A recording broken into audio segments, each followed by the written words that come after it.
Sitharaman serial ஜனவரி 4 இன்னைக்கான எபிசோடில் என்ன நடக்கலாம் அப்படிங்கிறத ரிவ்யூவாக பார்க்கலாங்க.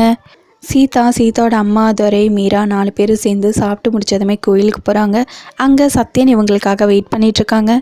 என்ன மீரா, அப்பா வீட்டு விருந்தெல்லாம் பலமாக இருக்கும் போல இருக்குது அப்படின்னு சத்யன் கேட்கவும், இங்கே பாருங்கள், இந்த மாதிரி கிண்டல் பண்ணிகிட்ருக்காதீங்கிறாங்க மீரா.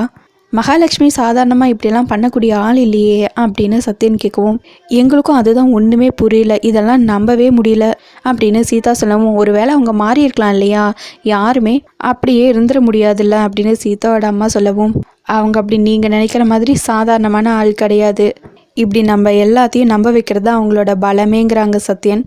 சரி சரி வாங்க எல்லாரும் போய் சாமி கும்பிடலாம் அப்படின்னு சீதாவோட அம்மா சொல்ல, இல்லை நீங்கள் போய் சாமி கும்பிடுங்க, நாங்கள் அப்புறமா வரோங்கிறாங்க சீதா இங்கே பாரு, கோயிலுக்கு வந்துட்டு இப்படி சாமியெல்லாம் கும்பிட மாட்டேன்னு சொல்லக்கூடாது, வந்து சாமி கும்பிடு அப்படின்னு சொல்லவும், அம்மா நீங்கள் போங்க நான் வரேங்கிறாங்க சீதா.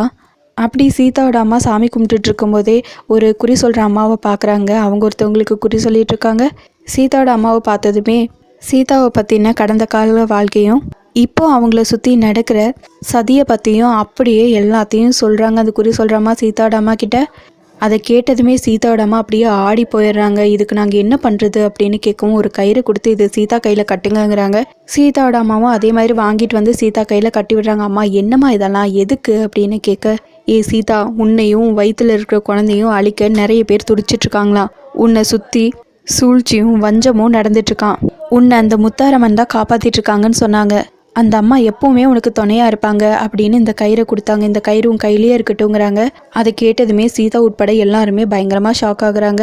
எனக்கு அப்போவே தெரியும், மகாலட்சுமி சாதாரணமான ஆள் கிடையாது, அவங்க சாதாரணமாக சீதாவும் சீதா வயிற்றுல இருக்கிற குழந்தையும் நல்லா இருக்கணும்னு நினச்சி கண்டிப்பாக விரதம் இருந்திருக்க மாட்டாங்க, இதில் ஏதோ ஒரு விஷயம் இருக்குங்கிறாங்க சத்யன். ஆமாம், சத்யன் சொல்கிற மாதிரி எனக்கும் இதில் எல்லாம் நம்பிக்கையே இல்லை, மகா அப்படியெல்லாம் மாறக்கூடிய ஆள் இல்லைங்கிறாங்க துரை.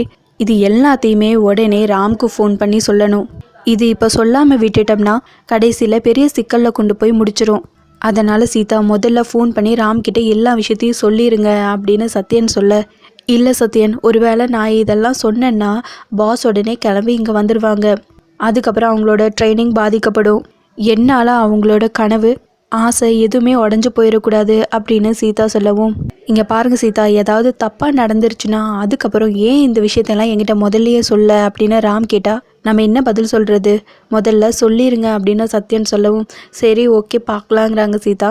அதுக்கப்புறம் எல்லாருமே சேர்ந்து வீட்டுக்கு கிளம்பி வராங்க. அங்கே கல்பனா ஸ்மோக் பண்ணிகிட்ருக்காங்க. இந்நேரம் அந்த சீதா வயிற்று வலியால் துடிச்சிட்டு இருந்திருக்கணுமே அப்படின்னு யோசிச்சுட்டே இருக்காங்க. அர்ச்சனாவும் வந்துடுறாங்க. என்ன கல்பனா, நீ கொடுத்த மருந்து வேலை செஞ்சுருக்குமா அப்படின்னு கேட்கவும், இந்நேரம் கண்டிப்பாக அவள் வயிற்று வலியால் துடிச்சிட்ருப்பா, ஒரு வேளை ஹாஸ்பிட்டல் கூட்டிகிட்டு போயிட்டாங்களோ என்னவோ அப்படின்னு சொல்லவும், இல்லை அவங்க ஏதோ கோயிலுக்கு போகிறதா பேசிகிட்டு இருந்தாங்க, அதை நான் கேட்டேங்கிறாங்க அர்ச்சனா.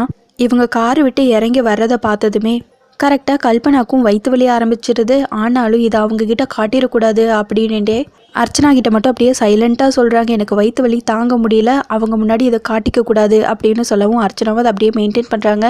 எல்லாருமே பக்கத்தில் வந்து என்னாச்சு, கல்பனா ஏன் ஒரு மாதிரியாக இருக்காங்க அப்படின்னு கேட்கவும், என்னாச்சுன்னு தெரியல, திடீர்னு கல்பனாவுக்கு வயிற்று வலி ஆரம்பிச்சிருச்சு அப்படின்னு சொல்லவும் மகாவும் அந்த இடத்துக்கு வந்துடுறாங்க. முதல்ல கல்பனாவை ஹாஸ்பிட்டல் கூட்டிகிட்டு போகணும், அக்கா ஹாஸ்பிட்டல் கூட்டிகிட்டு போங்கங்கிறாங்க மகா. ஆனால் அதுக்கு முன்னாடியே கல்பனா அர்ச்சனா கிட்ட மகாவை பேசாமல் கொண்டுட்டா இதில் பாதி சொத்து உனக்கு வந்துடும் அர்ச்சனா அப்படின்னு பேசிகிட்டு இருந்தாங்க. ஹாஸ்பிட்டல் போங்க அப்படின்னு மகா சொன்னதுமே, இல்லை வேணாம், என்கிட்ட ஒரு டேப்லெட் இருக்குது, அதை நான் போட்டுக்கிறேங்கிறாங்க கல்பனா. ஒரு வேளை ஹாஸ்பிட்டல் போனால் எதனால் வயிற்று வலி வந்துச்சுங்கிறது தெரிய வரும், ஒரு வேளை சீதா சாப்பிட வேண்டிய மருந்தை நான் சாப்பிட்டுட்டேனோ அப்படின்னு யோசிச்சுக்கிட்டே இருக்கும்போது கரெக்டாக ராம் தங்கச்சிங்க 3 பேர் வராங்க. சித்தியை கூட்டிகிட்டு முதல்ல ரூமுக்கு போங்க அப்படின்னு அர்ச்சனா சொல்லவும் அவங்க 3 பேருமே கல்பனாவை கூட்டிகிட்டு ரூமுக்கு போகிறாங்க. அதுக்குள்ளே கல்பனாவை சத்யன் வந்து கிண்டல் பண்ணவும் மகா ரொம்பவே கோவப்படுறாங்க. உடனே சேது வராங்க. மீரா, முதல்ல நீ சத்யனை உள்ளே கூட்டிகிட்டு போமா அப்படின்னு சொல்ல சத்யன் சிரிச்சுக்கிட்டே அப்படியே உள்ளே போயிடுறாங்க. மீரா, சீதானு எல்லாருமே உள்ளே போயிடுறாங்க. ஹோட்டலில் வச்சுருந்த மருந்து கலந்த அந்த டிஷ்ஷை சீதா சாப்பிட்டாலா இல்லையான்னு தெரியலையே, எனக்கே இப்படி வயிற்று வலிக்குது அப்படின்னு கல்பனா அர்ச்சனா கிட்ட சொல்லிட்டு இருக்கவும், சித்தி அந்த டிஷ்ஷை சீதா சாப்பிடலை, நாங்கள் தான் அவள் இந்த மாதிரி டிஷ்ஷெல்லாம் சாப்பிடக்கூடாதுன்னு சொல்லி உங்ககிட்ட தள்ளி வச்சிட்டோம், இதுக்கு காரணம் நாங்கள் தான் அப்படிங்கிற மாதிரி சொல்லவும் அர்ச்சனா பயங்கரமாக கோவப்பட்டு அவங்க 3 பேர்த்தையும் மாற்றி மாற்றி அடிக்கிறாங்க. அது சீதா வயிற்றுல இருக்கிற கருவை கலைக்கிற மருந்து, ஏண்டி இந்த மாதிரியெல்லாம் பண்ணுறீங்க அப்படின்னு திட்டவும், நீங்கள் முன்னாடியே எங்ககிட்ட பிளான் எல்லாம் சொல்லியிருக்கணும், நீங்கள் சொல்லாதது உங்கள் தப்பு தானே அப்படின்னு அவங்க 3 பேரும் சொல்லவும், கரெக்டாக அந்த டைமில் சீதா மோர் எடுத்துக்கிட்டு இவங்கள பார்க்குறதுக்காக வராங்க. அவங்க டோர்கிட்ட நின்றுட்டுருக்காங்க. அப்போ கரெக்டாக அர்ச்சனா அந்த சீதா வயித்துல இருக்கிற கரு வளரவே கூடாது, இந்த வீட்டுக்கு மட்டும் வாரிசு வந்துட்டா அப்புறம் சொத்தெல்லாம் அவங்களுக்கு போயிடும் அப்படின்னு பேசிட்டு இருக்கவும், இது எல்லாத்தையும் கேட்டு ஷாக் ஆகி அப்படியே சீதா நிற்கிறாங்க. அதோட எபிசோடு முடிச்சிருக்காங்க. உங்களுக்கு இந்த வீடியோ பிடிச்சிருந்தா லைக் அண்ட் சப்ஸ்கிரைப் பண்ணி நம்ம சேனல் சப்போர்ட் பண்ணுங்கள். தேங்க்யூ.